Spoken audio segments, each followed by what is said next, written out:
Hi అండి, welcome to our channel how happy and the world.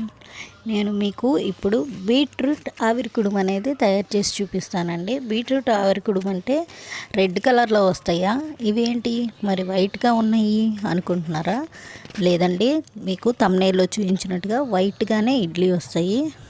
ఎందుకంటే మనం beetroot వేయట్లేదు, ఇందులో బీట్రూట్ లీవ్స్ వేస్తున్నాం అనమాట. ఆ బీట్రూట్ లీవ్స్ నాకు ఎక్కడ అనుకుంటున్నారా, మా ఇంటి పక్కనే మిద్దె తోట వేశారండి, తుమ్మల పద్మజ గారు. సో ఆ మిద్దె తోట కూడా నేను మీకు చూపిస్తానండి. ఆ మిద్దె తోటలో నేను చూపిస్తున్న విధంగా ఇలాగా బీట్రూట్ వచ్చినాయండి. బీట్రూట్ కూడా చిన్న చిన్నవి కాదండి, చాలా పెద్దవి వచ్చినాయి. క్యారెట్ మాత్రం కొంచెం చిన్నవి వచ్చినాయి. ఇంకో 10 days ఆగాలనుకుంటా, పిల్లలు ఉన్నారు కదా అని చెప్పి తీసేశారు. సో క్యారెట్ మాత్రం ఇలాగ బుజ్జి బుజ్జి క్యారెట్స్ వచ్చినాయి. ఇలా వచ్చినాయి అంటే ఎలా ఉంటుందా ఏంటా అని చెప్పి కొన్ని మాత్రమే తీశారండి, కొన్ని ఉన్నాయి. సో ఆ కొన్నిలో నాకు కొన్ని ఇచ్చారు. ఓకేనా, నేను ఇప్పుడు మీకు చూపిస్తున్న విధంగా పచ్చిమిర్చి, అలాగే ఈ బీట్రూట్ లీవ్స్, కొత్తిమీర, ఉల్లిపాయ, అలాగే కొంచెం కాజు. నేను క్యారెట్ ఎందుకు చూపిస్తున్నా అంటే, మీకు ఇష్టమైతే క్యారెట్ కూడా తురిమి అయినా కానీ, లేదా సన్నగా ముక్కలు కట్ చేసి కూడా వేసుకోవచ్చు. నేను క్యారెట్ ఇందులో ఎందుకు వేయలేదంటే, అంటే రెడ్ కలర్లో కాంబినేషన్లో చూస్తే రెడ్డే మనకి కంటికి బాగా కనిపిస్తుంది కదా. సో అందుకని చెప్పి నేను బీట్రూట్ ఎలిగేట్ అవ్వాలి అని చెప్పి వేయలేదన్నమాట. ఇందులో ఈ బీట్రూట్ చాలా బాగుందండి. అందరూ కూడా పాలకూర టేస్ట్లో ఉంటుందేమో అని చెప్పి అన్నారు, కానీ పాలకూర టేస్ట్లో లేదు, తోటకూర టేస్ట్లో ఉందండి.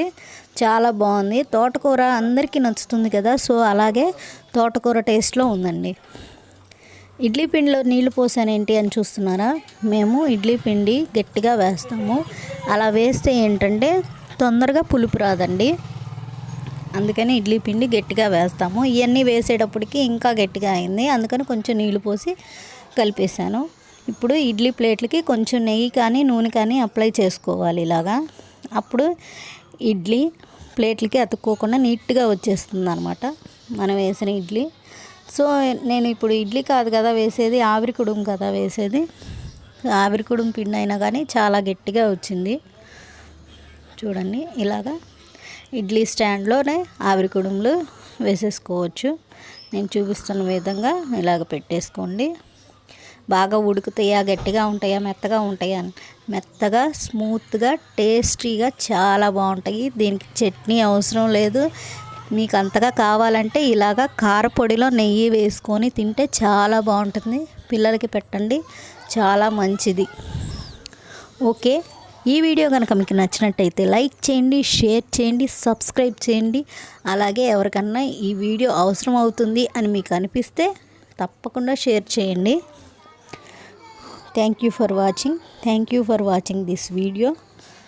అందరూ ఇంట్లోనే ఉండండి, సేఫ్గా ఉండండి. Stay home, stay safe, stay healthy. Thank you so much.